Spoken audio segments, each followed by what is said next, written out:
बिस्मिल्लाहिर्रहमानिर्रहीम अस्सलाम वालेकुम viewers, welcome back to my channel English with mister Syed. और आज का जो हमारा टॉपिक है वो है पास्ट परफेक्ट कंटिन्यूअस टेंस। तो चलें स्टार्ट करते हैं। सबसे पहले ये देख लेते हैं कि पास्ट परफेक्ट कंटिन्यूअस टेंस की उर्दू अलामत क्या होगी। इसमें उर्दू फ़िक्रे के आखिर पर रहा था, रही थी, रहे थे आएगा, बट उसके साथ वक्त मुकर्रर होगा। यानी कि अगर सिंपल आप देखें कि किसी भी फ़िक्रे के एंड पे रहा था, रही थी, रहे थे वगैरह आता है तो वो पास्ट कंटिन्यूअस टेंस का फ़िक्रा होता है। बट इन दोनों में डिफ़रेंस क्या होगा कि अगर यही अलामत हो तो साथ आपके पास वक्त मुकर्रर होगा।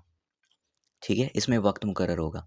दूसरी इसकी अलामत क्या हो सकती है कि ता रहा था, ती रही थी, ते रहे थे। ये किसी भी फ़िक्रे के आखिर पर आएगा। ठीक है, ये दो होती हैं इसकी उर्दू अलामात। आइए इसकी मिसालें देखते हैं जिससे आपको ज़्यादा वाज़ेह हो जाएगा। जैसे कि मिसाल के तौर पर अनवार हमें 5 साल से पढ़ा रहा था। अब देखें एंड पे आ गया रहा था, प्लस इसमें टाइम दिया गया है 5 साल से। अगर टाइम ना दिया गया हो तो सिंपल पास्ट कंटिन्यूअस टेंस का फ़िक्रा होता। बट चूँकि यहाँ पे टाइम दिया गया है, दैट इज़ व्हाई ये किसका फ़िक्रा है? पास्ट परफेक्ट कंटिन्यूअस टेंस का फ़िक्रा है। दूसरा सेंटेंस है मवेशी सुबह से खेतों में चर रहे थे आगे एंड पे, प्लस इसमें टाइम भी दिया गया है कि सुबह से। हम यहाँ क्रिकेट खेलते रहे थे। अब इसमें देखें अलामत क्या है, यहाँ पे टाइम नहीं दिया गया बट अलामत क्या है इसमें? ते रहे थे। अगर ये अलामत आ जाए ता रहा था, ती रही थी, ते रहे थे, तो इसमें टाइम ना भी हो तो नो प्रॉब्लम। वो अपना काम करता रहा था, ता रहा था। देखिए एंड पे अलामत क्या है? ता रहा था। उसके बाद है वो कई सालों से इस्लामाबाद में रह रहे थे। रहे थे आ गया और प्लस इसमें टाइम दिया गया है कई सालों से। ठीक है, अब देखते हैं कि पास्ट परफेक्ट कंटिन्यूअस टेंस की फॉर्मेशन कैसे करते हैं हम। यानी कि अगर हमारे पास उर्दू फ़िक्रा है तो उसको इंग्लिश में ट्रांसलेट करने के लिए हमारे पास क्या फ़ार्मूला होना चाहिए। सबसे पहले आप पुट करते हैं सब्जेक्ट, उसके बाद आप पुट करते हैं हेल्पिंग वर्ब। और हेल्पिंग वर्ब कौन सा होता है? Had been. हेल्पिंग वर्ब इसमें होता है हैड और उसके साथ आप क्या लगाते हैं? बीन। तो सब्जेक्ट के बाद आपने क्या लगाना है? Had been. उसके बाद लगाते हैं आप वर्ब और वर्ब की फर्स्ट फॉर्म के साथ आईएनजी यूज़ करते हैं, यानी कि present participle form of verb. Verb की प्रेजेंट पार्टिसिपल फॉर्म का इस्तेमाल करते हैं। उसके बाद अगर फ़िक्रे में ऑब्जेक्ट दिया गया है तो आप ऑब्जेक्ट लगा देंगे और उसके बाद आप लगाएंगे सिंस या फिर फॉर। और सिंस और फॉर के साथ आप क्या मेंशन करते हैं? वो जो टाइम दिया गया होता है। अब इस कंप्लीट फॉर्मेशन को देखें। सबसे पहले सब्जेक्ट, उसके बाद हैड बीन, फिर आपने वर्ब लगाना है, वर्ब की प्रेजेंट पार्टिसिपल फॉर्म यानी कि वर्ब के साथ आईएनजी, उसके बाद ऑब्जेक्ट, उसके बाद सिंस या फिर for according to the time. जो टाइम दिया गया है उसके मुताबिक सिंस या फॉर लगाना है और उसके बाद आपने टाइम लगा देना है। इसकी कुछ एग्जांपल्स करते हैं जिसमें हमने उर्दू टू इंग्लिश ट्रांसलेट किया हुआ है। जैसे पहली एग्जांपल है अनवार हमें 5 साल से पढ़ा रहा था। अनवार had been teaching us for 5 years. Anwar had been teaching us for 5 years. अब इसमें सब्जेक्ट अनवार है, उसके साथ हमने had been लगाना है। इसमें चाहे सब्जेक्ट सिंगुलर है या फिर प्लूरल है, आपने had been का इस्तेमाल करना है। टीचिंग, इसमें वर्ब की प्रेजेंट पार्टिसिपल फॉर्म आ गई। अस हमें ऑब्जेक्ट आ गया। सिंस और फॉर में से हमने फॉर को सिलेक्ट किया और आगे फिर 5 ईयर्स। अब यहाँ पे फॉर क्यों लगे? ये डिफरेंस जो है हम प्रीवियस हमने जो प्रेजेंट परफेक्ट कंटिन्यूअस यानी कि परफेक्ट कंटिन्यूअस की जो सीरीज़ हमने अब शुरू की है उसमें पहली पहली वीडियो में मैं इसको डिटेल से बता चुका हूँ। प्रेजेंट परफेक्ट कंटिन्यूअस टेंस की जो पहली वीडियो है हमारे पास, ठीक है, जिसमें हमने प्रेजेंट परफेक्ट कंटिन्यूअस का तारुफ पढ़ा था, उसकी उर्दू फॉर्मेशन, उसमें मैंने सिंस और फॉर का कंसेप्ट जो है ना वाज़े तौर पे बताया है। इसमें भी पढ़ेंगे लेकिन अभी फ़िलहाल ये एग्जांपल देखते हैं, उसके बाद हम सिंस और फॉर का डिफरेंस भी पढ़ते हैं। मवेशी सुबह से खेतों में चर रहे थे। The cattle had been grazing in the fields. The cattle इसमें सब्जेक्ट है, हैड बीन, ग्रेजिंग इसमें वर्ब है, in the fields object and since morning. The cattle had been grazing in the fields since morning. हम यहाँ cricket खेलते रहे थे। We had been playing the cricket here. अब देखें यहाँ पे टाइम तो नहीं दिया गया बट आपने फॉर्मेशन वही रखनी है। We had been playing the cricket here.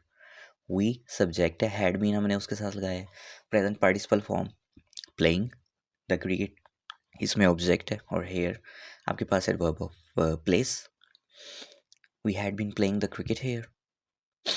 वो अपना काम करता रहा था।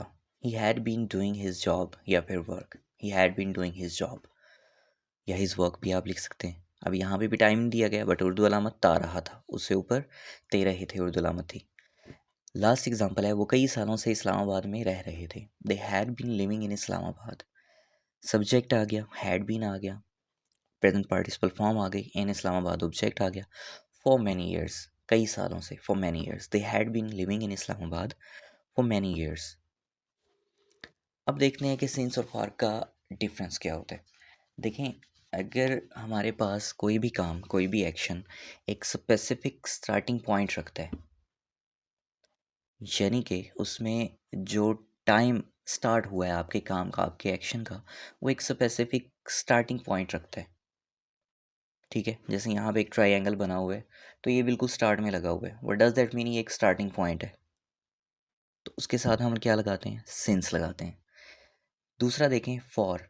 अब देखें, इसमें काफ़ी सारे ट्रायंगल हैं डिफरेंट जगह पे, यानी कि इसमें टाइम दिया गया होता है लेकिन कोई स्पेसिफिकली तयन नहीं किया गया होता। आप दूसरे अल्फाज में कह सकते हैं कि इसमें क्वांटिटी दी जाती है, मिकदार दी जाती है टाइम की, बट कोई ख़ास तौर पे मुअय्यन नहीं किया गया होता टाइम को। जैसे 2, 3, 4, बहुत सारे, चंद एक, यानी कि इस किस्म की एग्जांपल्स होती हैं, और वो कहीं पे भी हो सकता है। अब सिंस में देखें, जैसे हम कहते हैं कि वो 2 बजे से पढ़ रहा है, देन हम लगाएंगे सिंस 2 o'clock। अब 2 जो है वो उस घंटे का स्टार्टिंग पॉइंट है, वो सुबह से पढ़ रहा है। अब सुबह देखें, आपके पास जो है एक स्टार्टिंग पॉइंट है। या आफ्टरनून कर लें, या इवनिंग कर लें, या यस्टरडे कर लें, या किसी मंथ का नाम ले लें, मार्च, अप्रैल, या किसी सन का ले लें, 2017, 2020 वगैरह वगैरह। फॉर जो है, फॉर में या तो क्वांटिटी आपको दी जाएगी लेकिन वक्त मुकर्रर नहीं होगा, सॉरी, वक्त का स्पेसिफिकली तयन नहीं होगा। वक्त दिया गया होगा लेकिन स्पेसिफिकली तयन नहीं किया गया होगा। इसके एग्जांपल्स मैं कुछ आपको समझा देता हूँ। ये देखें, जैसे यहाँ पे हमारे पास एग्जांपल्स दी गई हैं कि सिंस किस किस के साथ लगता है। अब देखिए, मॉर्निंग एक स्टार्टिंग पॉइंट है, आफ्टरनून, ठीक है, उसके अलावा 2 o'clock, 3 o'clock, यानी कि वो टाइम जो है एक स्टार्टिंग पॉइंट रखता है, एक स्पेसिफिक स्टार्टिंग पॉइंट रखता है। उसके बाद 1947 एक सन दिया गया, एक साल दिया गया स्पेसिफिक। 2012 लास्ट मंथ, पिछले महीने। नेक्स्ट मंथ, अगले आने वाले महीने। यस्टरडे कल, टुडे आज, व्हेन कब। कुछ एग्जांपल्स हमने व्हेन की भी की थी जब हमने जो है इंट्रोगेटिव प्रोनाउंस किए थे प्रेजेंट परफेक्ट कंटिन्यूस टेंस के। ठीक है, अब आ जाते हैं फॉर की तरफ कि फॉर कहाँ पे लगता है। जैसे 3 आवर्स, अब देखें यहाँ पे क्वांटिटी दी गई है, 3 आवर्स 3 घंटे, 4 आवर्स 4 घंटे, 2 ईयर्स 2 साल, 3 ईयर्स 3 साल, मैनी काफ़ी सारे, फ्यूचर चंद एक। ठीक है, अब ये भी तो क्वांटिटी है ना, बहुत सारे। कौन से बहुत सारे हैं हमारे पास? तयन नहीं है, बस हमें ये बताया गया कि बहुत सारे। अब वो बहुत सारे कोई भी हो सकते हैं, गुजरे हुए वक्त में बहुत सारे कोई भी हो सकते हैं। ठीक है, फ्यू चंद एक, प्रेजेंट में हो सकते हैं, पास्ट में हो सकते हैं, फ्यूचर में हो सकते हैं, फ्यू चंद एक। लास्ट 3 वीक्स, पिछले 3 हफ्ते। नेक्स्ट 4 वीक्स, आने वाले 4 हफ्ते। अब ये देखें कि इन दोनों को साथ साथ लिखा गया है। जैसे लास्ट मंथ है, अब यहाँ पे हमने सिंस क्यों लगाया, नेक्स्ट मंथ में हमने सिंस क्यों लगाया, लास्ट 3 वीक्स में हमने फॉर क्यों लगाया, नेक्स्ट 4 वीक्स में हमने फॉर क्यों लगाया। देखें, हमने उधर लास्ट और नेक्स्ट, ठीक है, सिंस में, लेकिन उसमें मंथ का जिक्र है, लास्ट मंथ या नेक्स्ट मंथ। फॉर में क्या है, हमारे पास क्वांटिटी भी दी गई है, लास्ट 3 वीक्स, नेक्स्ट 4 वीक्स। आपने 3 और 4 को देखना है, उसके मुताबिक आपने फॉर लगाना है। तो ये था सिंस और फॉर का डिफरेंस। अब देखते हैं इसकी कुछ एग्जांपल्स, कुछ वर्कशीट। पहली एग्जांपल है, वो सुबह से अंग्रेज़ी पढ़ रहा था, सुबह से। He had been reading English since morning. Suhaib कल से डांस प्रैक्टिस कर रहा था। Suhaib had been practising dance since yesterday. कल से, गुजरे हुए कल से, सिंस यस्टरडे। मजदूर 2 बजे से घर तामीर कर रहे थे। Labourers had been building the house since 2 o'clock। Since 2 o'clock starting point है। मैं 1995 से भक्कर में रह रहा था। I had been living in Bhakkar since 1995। Ehtesham कई घंटों से फुटबॉल खेल रहा था, कई घंटों से, मैनी आवर्स। अब इसके साथ आप फॉर लगाएंगे, क्यों? क्योंकि हमें नहीं पता कि मैनी आवर्स कौन से हैं, वो कई घंटे कौन से हैं। ठीक है, गुजरे हुए वक्त में, मौजूदा वक्त में, आने वाले वक्त में वो मैनी आवर्स कौन से हैं, यानी कि कुछ स्पेसिफिकली उनको तयन नहीं किया गया उन घंटों को। ठीक है, दूसरा यहाँ पे क्वांटिटी भी है, तो दैट इज़ वाई हम यहाँ पे क्या पुट करेंगे, for. Ehtesham had been playing the football for many hours. हम चंद हफ्तों से इस स्कूल में पढ़ रहे थे। We had been studying in this school for few weeks. For few weeks, चंद हफ्तों से। She had been learning writing for last 3 months. वो पिछले 3 महीनों से लिखाई सीख रही थी, पिछले 3 महीनों से। 3 क्वांटिटी दी गई है, यहाँ पे भी हम फॉर लगाएंगे।